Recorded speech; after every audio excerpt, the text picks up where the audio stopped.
título de esta enseñanza es Un llamado a la santificación.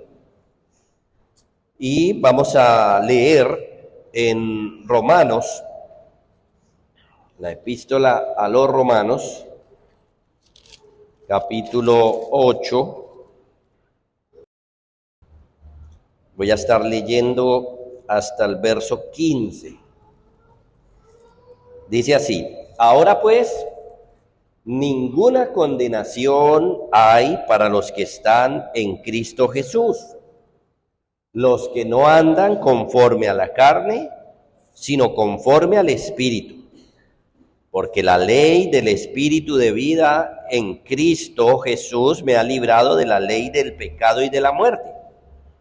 Porque lo que era imposible para la ley, por cuanto era débil por la carne, Dios, enviando a su Hijo en semejanza de carne de pecado, y a causa del pecado, condenó al pecado en la carne, para que la justicia de la ley se cumpliese en nosotros, que no andamos conforme a la carne, sino conforme al Espíritu.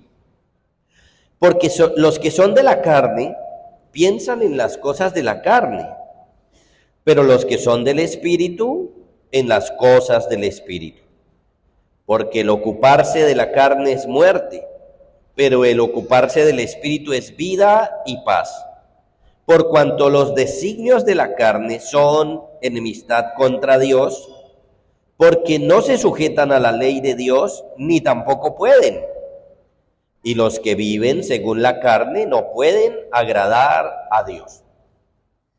Mas vosotros no vivís según la carne, sino según el Espíritu, si es que el Espíritu de Dios mora en vosotros. Y si alguno no tiene el Espíritu de Cristo, no es de él. Pero si Cristo está en vosotros, el cuerpo en verdad está muerto a causa del pecado, mas el Espíritu vive a causa de la justicia. Y si el Espíritu de aquel que levantó de los muertos a Jesús mora en vosotros, el que levantó de los muertos a Cristo Jesús, vivificará también vuestros cuerpos mortales por su Espíritu que mora en vosotros.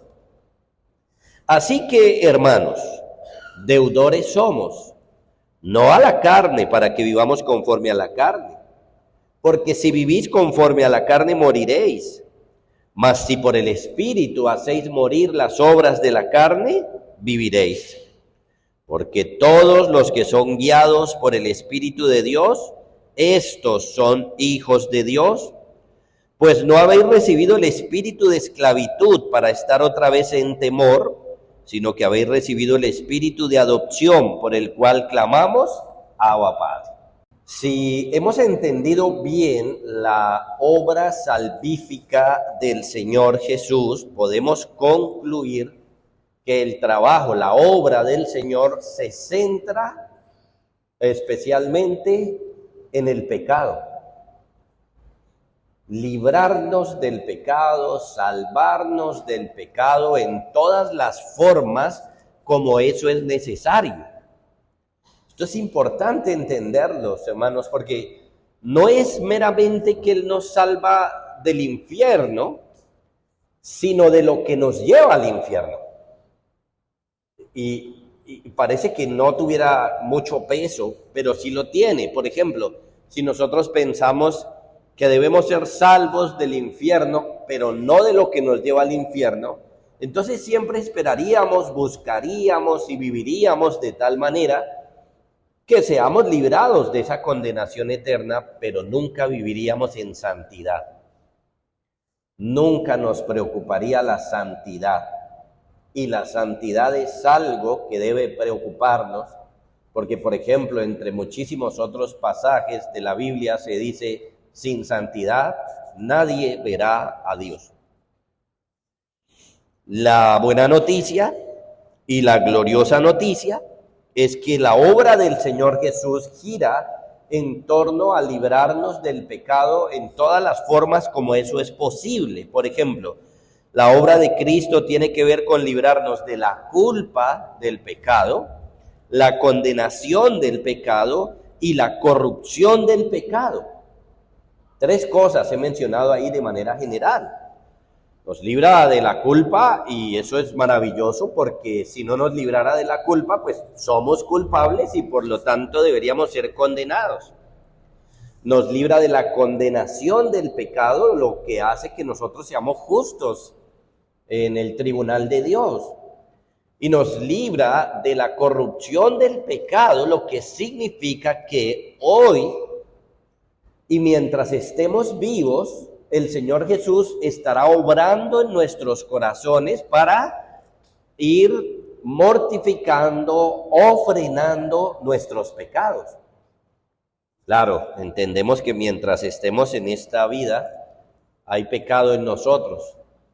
Pero en la medida que nosotros hagamos lo que tenemos que hacer como cristianos, esos pecados irán frenándose, mermándose, irán opacándose, irán muriéndose. Y esa es la idea de la vida cristiana. El Señor Jesús libra de la culpa del pecado, es decir, que el pecador, aquel que cree en Cristo, ya no es culpable de los pecados que había cometido. Y el Señor Jesús paga la deuda que esa persona tenía ante la ley de Dios. Esto es lo que se llama la doctrina de la justificación. Nos hace justos. Nos libra de la condenación del pecado, es decir, que ya no está esa maldición sobre nosotros cuando creemos. Cuando no hemos creído, la Biblia es muy clara, la paga del pecado es la muerte, y esa es la sentencia y la condenación que le espera a todo aquel que llegue a la presencia de Dios sin haber creído en Cristo. Esa persona será condenada, pero Cristo libra al creyente de la condenación. Y lo libra de la corrupción, es decir, que poco a poco el Señor va santificándonos, lo que se llama la santificación progresiva. En esta vida nos va santificando, santificando, santificando, hasta que por fin, cuando Él vuelva por su iglesia, la va a glorificar, lo que significa que no va a tener ya más pecados en ella. Siendo así, entonces tenemos que analizar cómo es que el Señor obra en nosotros. Hay cosas que el Señor Jesús hace solo. Por ejemplo, Él murió en la cruz y no necesitó ayuda de nadie. Y al morir en la cruz, vicariamente o sustitutoriamente, pues simplemente el que crea en Él se le aplica los beneficios de su muerte. Pero hay otras cosas que el Señor Jesús hace con nosotros, como por ejemplo la santificación progresiva. Hay cosas en las que nosotros no hacemos nada, hay cosas de la salvación en las que no hacemos nada, pero hay cosas, hay partes, áreas de la salvación donde Él trabaja con nosotros, Él conmigo, y es lo que hemos leído en estos versos de Romanos. Frente a esto, podemos aprender que tenemos una tarea seria, una tarea demandante. Cada día nosotros debemos estar dedicados a la santificación de nuestras almas. El cristiano tiene que estar dedicado a esto. Uno podría preguntarlo de otra manera. ¿Somos nosotros los que nos salvamos a nosotros mismos? No, Él es el Salvador. Pero cuando hablamos de la santificación, nosotros sí tenemos mucho que hacer. Entonces, vamos a verlo de esta manera. Primero, una advertencia a alejarnos del pecado. Primero, una advertencia a alejarnos del pecado. Verso 12 y 13. Así que, hermanos, deudores somos, no a la carne, para que vivamos conforme a la carne. Porque si vivís conforme a la carne, ¿qué va a pasar? Moriréis. Tenemos aquí una advertencia solemne, una advertencia seria para que los creyentes nos alejemos del pecado. Este pasaje aparece como una aplicación de lo que Pablo venía diciendo, de la enseñanza de la doctrina de la justificación por la fe. Básicamente, Romanos enseña abundantemente cómo es que la persona, cómo es que un ser humano puede verse justo ante el tribunal de Dios. Ese es el tema. Eso es lo que está enseñando Pablo en Romanos. El justo por la fe vivirá. Sin embargo, vienen varios asuntos. Por ejemplo, uno de los asuntos que surge aquí es que cuando se enseña la doctrina de la justificación solo por la fe, los enemigos de la fe levantaban la voz diciendo cosas como, por ejemplo, que nosotros no debemos hacer nada, o que si nosotros seguimos pecando, igual estamos justificados, que si nosotros nos entregamos al pecado, estamos bien, y cosas así, perversiones del evangelio.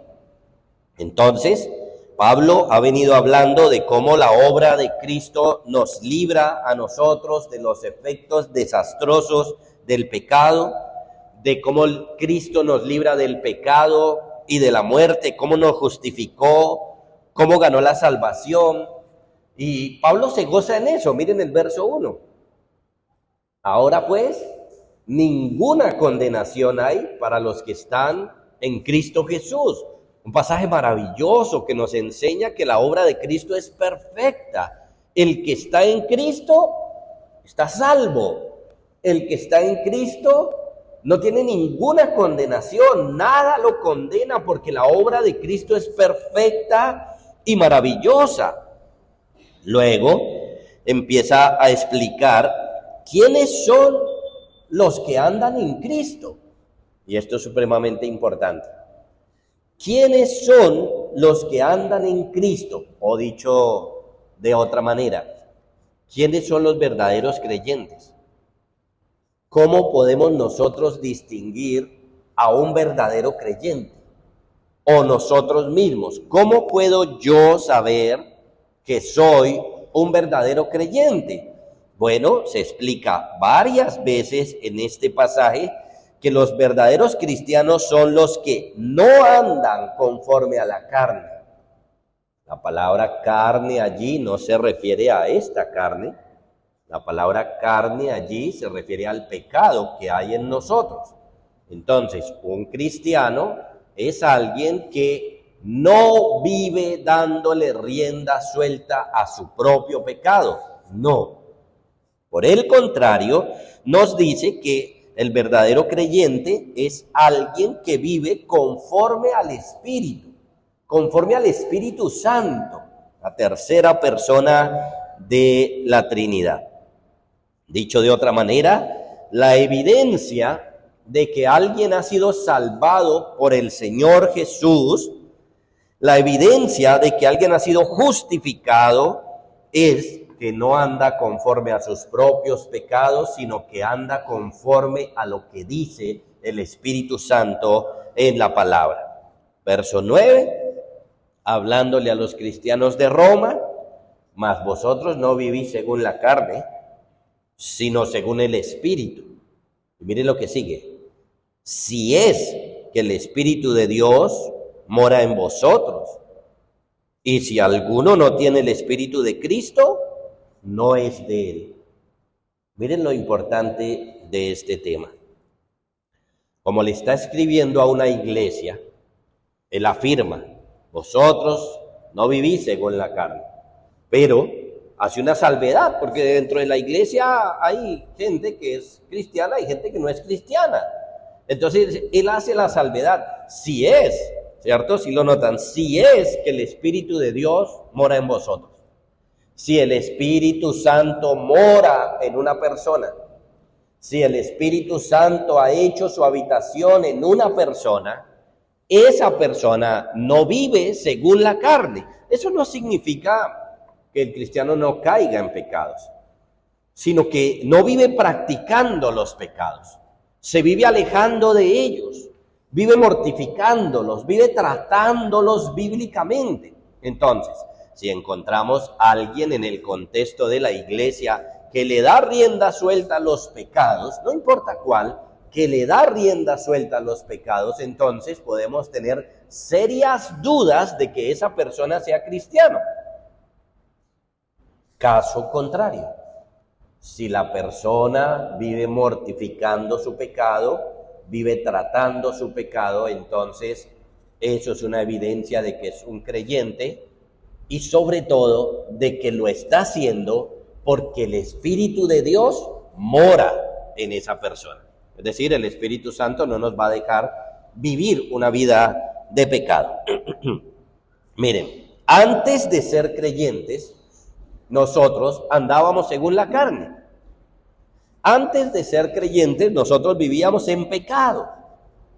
¿Qué significa vivir según la carne? Es que el estilo de vida de uno es alejado de la obediencia de Cristo.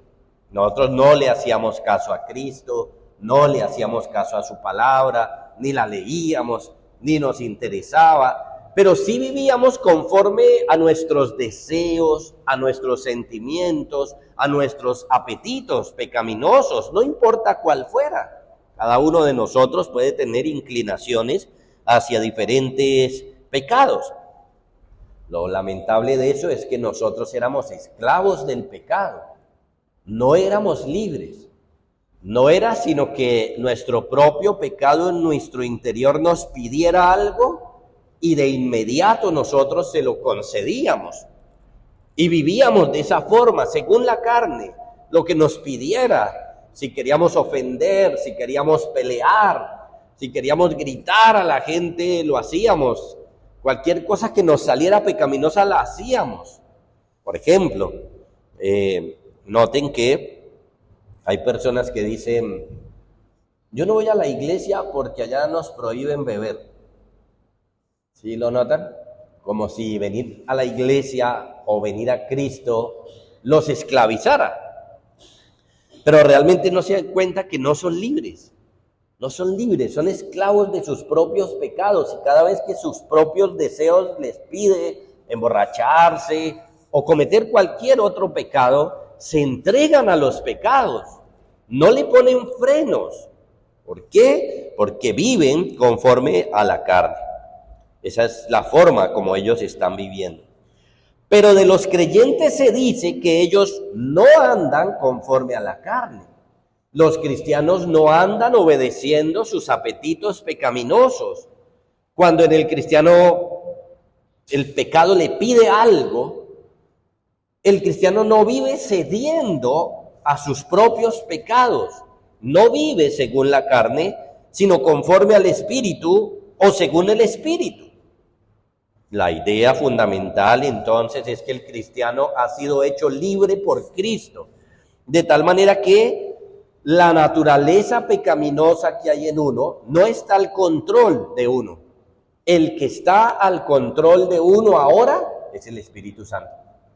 Él es el que controla la vida del creyente y Él es el que la debería controlar. Nosotros debemos asegurarnos que eso sea así. Por eso, por ejemplo, en Efesios capítulo 5, verso 18 se nos dice, no os embriaguéis con vino, en lo cual hay disolución, antes sed llenos del Espíritu. U otra traducción, antes embriáguense del Espíritu, que sea el Espíritu Santo el que lo controle a usted. Eso es lo que se nos dice. Ahora, el punto clave aquí es que debemos preguntarnos, bueno, ¿y por qué no podemos vivir según la carne?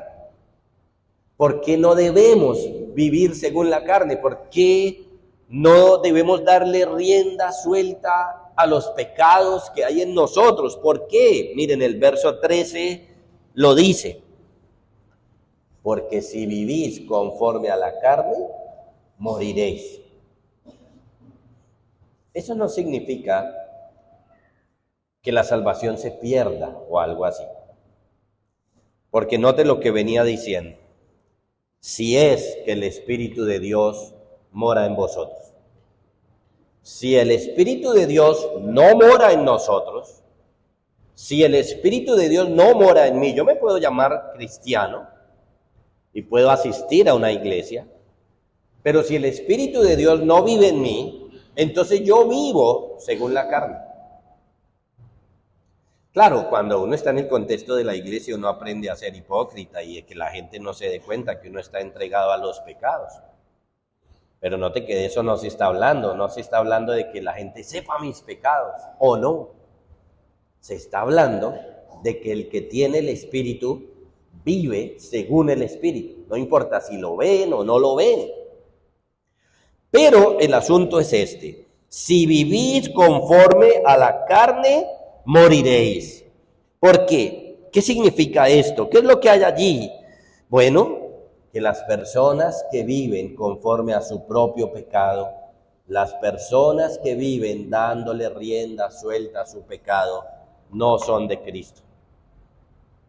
El Espíritu de Dios no vive en ellos, no son cristianos verdaderos. Es una tragedia. Por eso es una advertencia, y una advertencia seria que se le está dando a la iglesia de Roma. Si es que el Espíritu de Dios mora en vosotros, si el Espíritu de Dios está en mí, eso se debe evidenciar en que yo no vivo dándole rienda suelta al pecado, sino que yo vivo conforme al Espíritu, según el Espíritu. Entonces, noten, esto debe llamarnos la atención. ¿Cómo estoy viviendo yo? ¿Cómo es mi estilo de vida? ¿Cómo estoy viviendo la vida cristiana? Hay muchos cristianos que no piensan en esto, que no les interesa esto, pero mire, es un asunto serio. Si vivís conforme a la carne, moriréis. Es una advertencia seria. Se le está diciendo a los hermanos de Roma: no vivan según la carne, no vivan según sus pecados, no vivan de esa manera. Vivir de esa manera nos lleva a la muerte. Aquellos que viven dándole rienda suelta a sus pecados morirán. Y no estamos hablando de la muerte física, estamos hablando de la muerte eterna, estamos hablando de la condenación. Ninguno de nosotros debemos vivir dándole rienda suelta a nuestros pecados. Así que nótenlo, hay algo bien interesante aquí. Si yo vivo dándole rienda suelta a los pecados, bueno, el pasaje me está explicando, no soy creyente, no soy de Cristo, no tengo el Espíritu de Cristo. Eso se evidencia en que yo vivo practicando el pecado. ¿Y cuál va a ser la conclusión de eso? Moriré. Voy rumbo a una muerte terrible. Voy rumbo al infierno. No se trata de decir que yo voy a una iglesia, no se trata de decir que los domingos voy a una iglesia. No, la pregunta clave aquí es: ¿usted vive según la carne o según el Espíritu? ¿Usted vive dándole rienda suelta a sus pecados o vive como dice el Espíritu Santo? ¿Cómo es su estilo de vida? Es un asunto serio. Y si no estoy viviendo como dice el Espíritu Santo, es una tragedia. Moriréis, dice el pasaje. Ahora, lo maravilloso es que precisamente el evangelio que predicamos, cuando decimos crea en Cristo, una de las bendiciones gloriosas que Cristo le da a los que crean a Él es su Espíritu. Y si tiene su Espíritu, entonces ya no vive según la carne, sino según el Espíritu. Segundo, no solamente tenemos esa advertencia, sino que tenemos un llamado a santificarnos. Seguimos en el verso 13. Un llamado a santificarnos. Dice: porque si vivís conforme a la carne, moriréis. Ahora la otra parte del verso es la que nos interesa ahora. Mas si por el Espíritu hacéis morir las obras de la carne, viviréis. Este pasaje no nos está hablando de salvarnos a nosotros mismos o de que logramos la salvación nosotros, porque realmente todo el capítulo o todo Romanos está hablando que la salvación es del Señor. Es el Señor el Salvador. Cristo es el Salvador. Del verso 12 en adelante, lo que Pablo quiere hacer es mostrarnos nuestros deberes, los deberes que tenemos como creyentes. Por un lado, no debemos vivir según la carne, es decir, cada vez que nuestro pecado quiera salir a flote, debemos decirle no. Pero por otro lado, debemos vivir más bien mortificando el pecado. Dice, mas si por el Espíritu hacéis morir las obras de la carne, viviréis. Entonces, el llamado solemne a todos los creyentes es este. Una persona que no es creyente no puede dejar el pecado, no puede abandonar el pecado. Tal vez puede abandonar un pecado, pero para seguir en otro pecado. Nunca será libre del pecado. Podrá dejar uno y de pronto tener otro pecado favorito, pero siempre será esclavo del pecado. Pero el creyente, por la obra del Señor Jesús, tiene el poder, por el Espíritu que le da, de decirle no al pecado. El cristiano tiene la capacidad de decirle no al pecado. El cristiano tiene la capacidad de hacer morir el pecado que hay en él. Entonces, noten, nuestra santificación no es un asunto casual, no puede ser un asunto opcional ni descuidado, sino que nuestra santificación depende mucho de lo que nosotros hagamos. La pregunta clave es, ¿qué estamos haciendo nosotros con nuestros pecados? ¿Qué estamos haciendo? Porque muchos cristianos ven sus pecados y a veces hasta se alaban, ¿no? No, pastor, yo soy de mal genio, eso sí, igualito a mi papá, de mal genio. Y entonces como que alaban sus pecados, en vez de tratarlos bíblicamente como vemos aquí. Mortificarlo, hacerlo morir, es lo que nos está diciendo el pasaje. Es nuestro deber, entonces, que hagamos ciertas tareas por el Espíritu, a través del Espíritu, o como dice el Espíritu, para que nuestro pecado no salga a flote. Tenemos que hacer cosas, hermanos, y lo vamos a ver, Dios mediante, el otro domingo. Tenemos que hacer cosas guiados por el Espíritu Santo, es decir, por su palabra, entre otras cosas.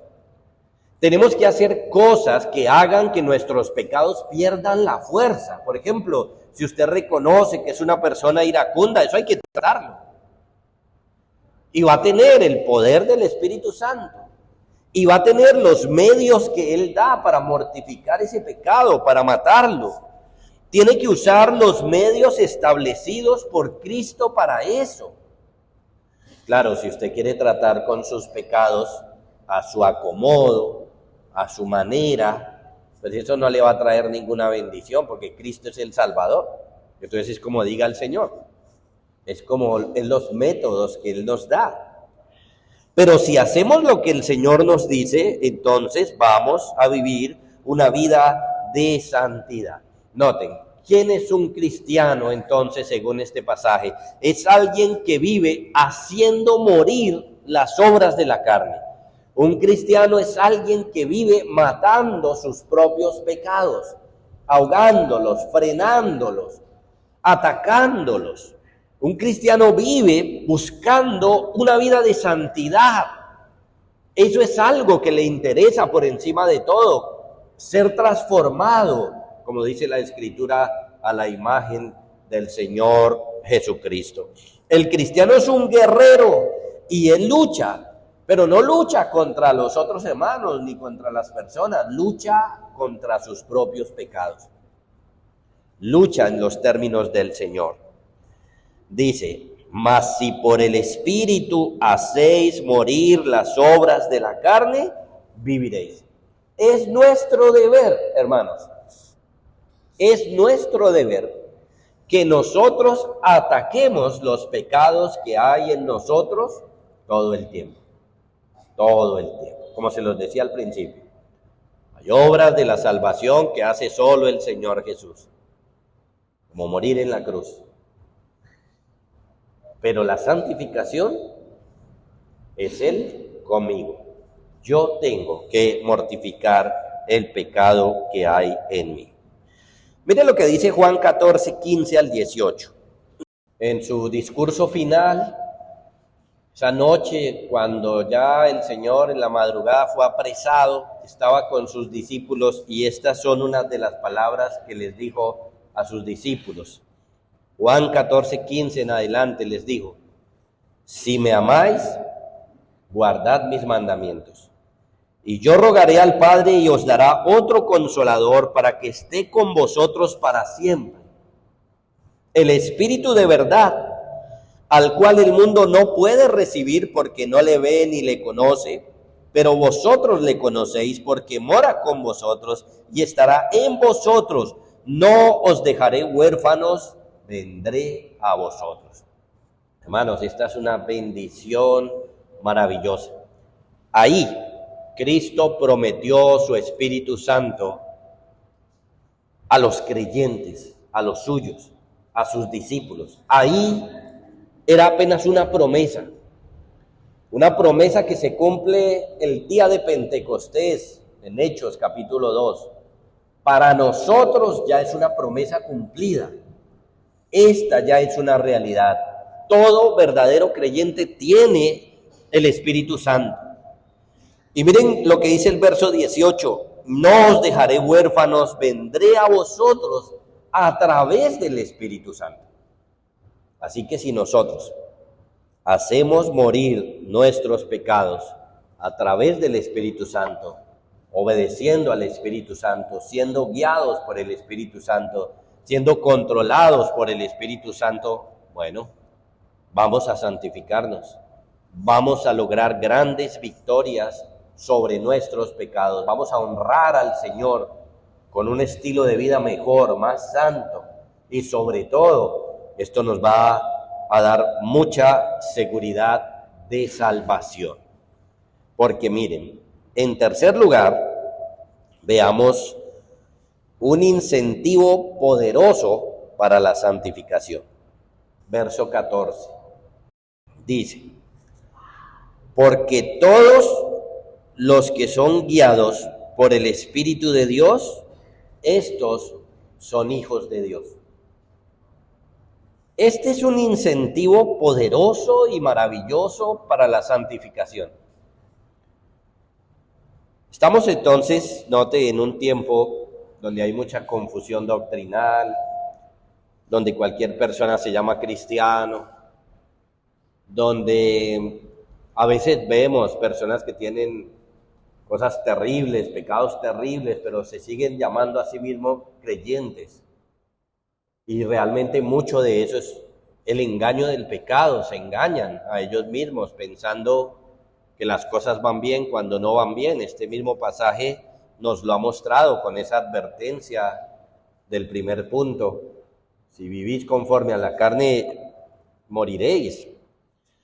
Así que podemos preguntarnos y debemos preguntarnos: ¿quién es un cristiano? ¿Quién es alguien salvo? Por ejemplo, hoy se ha dicho que un cristiano es alguien que repita una oración. Se ha engañado a mucha gente diciéndole: repita esta oración y ya usted es cristiano y ya usted es salvo. Eso es un engaño. Ahora, no que no tenga que orar, tiene que orar. Todo aquel que invocar el nombre del Señor será salvo, dice la Escritura. Pero no porque lo repita, es salvo. No porque alguien haya repetido una oración, es salvo. Hay otras cosas en la Escritura que nos muestran realmente quién es un cristiano. Entonces hay mucha confusión hoy acerca de quién verdaderamente es un creyente y quién no. Pero hay muchas cosas que no nos hacen cristianos. Por ejemplo, repetir una oración no me hace cristiano. Miren, algo más tremendo. Hacer milagros no me hace cristiano. Mateo 7, verso 22 y 23. Ustedes lo saben, Judas hacía milagros. Y Judas es el hijo de perdición. O sea que hacer milagros no me hace salvo, profetizar no me hace salvo. Mateo 7:22. Muchos me dirán en aquel día: Señor, Señor, ¿no profetizamos en tu nombre, y en tu nombre echamos fuera demonios, y en tu nombre hicimos muchos milagros? Noten, estas personas se engañaron. La idea es que ellos van a llegar al cielo, van a llegar al día del juicio, y le van a decir: Señor, nosotros hicimos estas cosas, nosotros profetizamos, echamos fuera demonios e hicimos milagros en tu nombre. Eso nos hace cristianos. Ábrenos las puertas del cielo, porque eso nos hace cristianos. ¿Qué le responde el Señor? Entonces les declararé: nunca os conocí. Yo no los conozco. ¿Ustedes quiénes son? Apartaos de mí, hacedores de maldad. Es lo que el Señor les va a responder. Entonces noten, es importante saber quién es un cristiano. Es importante saber quién es un cristiano. Hacer milagros no me hace cristiano. Asistir a una iglesia no me hace cristiano, aunque hay que asistir a una iglesia, porque esa es la voluntad del Señor. Entonces, ¿qué me hace cristiano? Y aquí tenemos la respuesta bíblica. Podemos preguntar: ¿quién verdaderamente es un hijo de Dios? ¿Quién es un cristiano verdadero? Y el verso 14 de nuestro pasaje responde: porque todos los que son guiados por el Espíritu de Dios, estos son hijos de Dios. Digámoslo al revés, volteemos ese pasaje de otra manera. ¿Quién es un hijo de Dios? El que es guiado por el Espíritu Santo. Ese es un hijo de Dios. ¿Quién? El que es guiado por el Espíritu Santo. Claro, tenemos que preguntarnos qué significa eso, ¿cierto? Porque alguna persona podría decir: pastor, pero yo sí escucho voces del Espíritu diciéndome cosas. ¿A ese tipo de guía es que se refiere el pasaje? ¿A escuchar voces? ¿A que de pronto la persona dice: no, el Señor me habló y me dijo esto o aquello? No. El contexto que estamos leyendo es un contexto de santificación. En otras palabras, debemos preguntarnos. Voy a leerlo y nos preguntamos. Dice: porque todos los que son guiados por el Espíritu de Dios, estos son hijos de Dios. Preguntamos: ¿a qué guía el Espíritu Santo? ¿A qué nos guía? Por el contexto que estamos viendo, a la santificación. ¿A qué nos guía? El Espíritu Santo nos está guiando ¿a qué? Si somos verdaderos creyentes, ¿a qué nos guía? Está diciendo: a hacer morir las obras de la carne. Nos guía a la santificación. Por eso algunos pueden decir que profetizaron en el nombre de Cristo y todavía no conocer a Cristo. ¿Por qué? Alguno podría decir: no, pero el Espíritu Santo me guiaba y yo daba profecía. ¿Pero a eso es que guía el Espíritu, según nuestro pasaje? No, nuestro pasaje nos dice que el Espíritu guía a la santificación. Mire, verso 12. Así que, hermanos, deudores somos, no a la carne, para que vivamos conforme a la carne. Porque si vivís conforme a la carne, moriréis. Mas si por el Espíritu hacéis morir las obras de la carne, viviréis. Porque todos los que son guiados por el Espíritu de Dios, estos son hijos de Dios. Entonces, ¿a qué guía el Espíritu Santo? Él nos guía a hacer morir las obras de la carne. Él nos guía a la santificación. Entonces, noten, si yo estoy teniendo una buena relación con el Señor, si estoy creciendo en mi vida devocional, si estoy teniendo mejor oración, mejor estudio de la palabra, y eso se nota en que estoy abandonando más y más el pecado, el Espíritu Santo me está guiando. Caso contrario, si yo digo ser cristiano y de pronto estoy en una iglesia, pero mi pecado está intacto, sigo siendo esclavo del pecado, mi relación con el pecado es igual que antes, no ha habido ningún cambio. Tal vez me estoy engañando porque digo, llevo 3 años o 10 años asistiendo a una iglesia, pero mi relación con el pecado es la misma. Entonces el Espíritu Santo no me está guiando. ¿Y qué nos está diciendo el verso 14? Estos son hijos de Dios. ¿Quiénes? Los que el Espíritu Santo guía a la santificación. ¿Ven ustedes lo importante? Si somos verdaderos cristianos, el Espíritu Santo está en nosotros.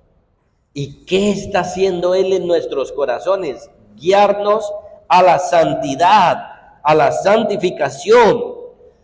Miren, un comentarista dice, los creyentes no son guiados por medio de impresiones o impulsos mentales que suministran dirección en las decisiones de la vida. La Biblia no enseña esto en absoluto. Más bien, el Espíritu de Dios dirige a los hijos de Dios de manera objetiva para que vivan apartándose de los pecados. Eso es lo que hace el Espíritu Santo. Eso es lo que hace el Espíritu Santo, porque el Espíritu Santo fue enviado por Cristo. Y Cristo vino a salvarnos de nuestros pecados. Por lo tanto, ¿qué hace aquel que envió el Señor Jesús? Pues la obra del Señor Jesús. Santificarnos. El Espíritu Santo nos guía, por ejemplo, con la Biblia a santificarnos. El Espíritu Santo nos guía con la Biblia a mortificar el pecado. Nos guía a cultivar las virtudes cristianas. Entonces noten, si usted está preocupado por su santificación y está luchando por la santificación, si está mortificando los pecados que hay en usted, si su testimonio es uno de alguien que abandona los pecados progresivamente, entonces tiene este incentivo en su corazón. La obra del Espíritu Santo está en usted y Dios mismo dice, usted es hijo de Dios. Usted es hijo de Dios, según lo vemos en el verso 14, porque todos los que son guiados por el Espíritu de Dios, estos son hijos de Dios. Así que es algo maravilloso. Si hay preocupación en nuestros corazones por la santidad o por el pecado y nos estamos esforzando por eso, es que ahí está el Espíritu. Qué maravilloso. Y su presencia me asegura que soy hijo de Dios. Algo glorioso y algo práctico. Algo que experimentamos, algo que vivimos o no, la santificación. Entonces, 2 aplicaciones, los niños y los amigos. Miren, ustedes podrán transformar su conducta, ¿sí? En algún momento podrán portarse bien. Sin embargo, portarse bien no es santificación. Tener una buena conducta no es santificación. Santificación es otra cosa y como lo estamos viendo es algo que se hace por el Espíritu Santo. Así que yo puedo tener una buena conducta y aún así ser condenado en el infierno. El mismo apóstol Pablo lo dijo alguna vez, dijo yo soy hebreo de hebreos, fariseo, circuncidado al 8º día y un poconón de cosas. De un momento a otro dice, pero todo eso era basura. Todo eso es basura. Si yo no tengo a Cristo, eso de nada sirve. ¿Qué necesita usted? Necesita creer en Cristo para que Él le dé su Espíritu y entonces lo santifique verdaderamente, que es la prueba, según estamos viendo hoy, de que sería un cristiano o no. Necesita creer en el Señor Jesús, necesita ponerse en sus manos y que Él haga toda su obra. Y miren, hermanos, si usted ha estado luchando, se ha estado esforzando, estudia su Biblia, ora, busca que el Espíritu Santo lo cambie. Si usted quiere ser santo, y como Pablo muchas veces dice, miserable de mí, ¿quién me librará de este cuerpo de muerte? Porque ha visto en usted que el pecado está ahí. Ha visto que el pecado está en usted. Esta enseñanza le ayuda a tomar aliento. Porque aunque usted está luchando y tiene derrotas, también tiene victorias. Y eso es porque el Espíritu Santo está en usted. Y el hecho de que está en usted le asegura que usted es hijo de Dios. Entonces, por ejemplo, esta tarde podemos gozarnos. Los creyentes podemos animarnos, nos falta mucho, nos falta luchar con muchos pecados, nos falta vencer muchas cosas, porque además, como han dicho los grandes teólogos, por ejemplo, Martín Lutero decía, yo pensé que había ahogado mi pecado, pero me di cuenta que había resucitado. Pero esto nos da aliento, Si estamos teniendo una vida de santificación, eso es porque el Espíritu está en nosotros. Y si el Espíritu está en nosotros, porque somos hijos de Dios. Así que cobremos ánimo con esta verdad. Cobremos fuerza con esta verdad. Y sigamos por ese camino. Porque mire, ahí nos dijo que no hay ninguna condenación para los que están en Cristo Jesús. Nuestra vida ahora debe dedicarse a la santificación y tendremos derrotas y tendremos victorias, pero ya no hay condenación para los que verdaderamente son creyentes. Entonces, cobremos fuerza, hermanos, y sigamos por ese camino de la santificación progresiva.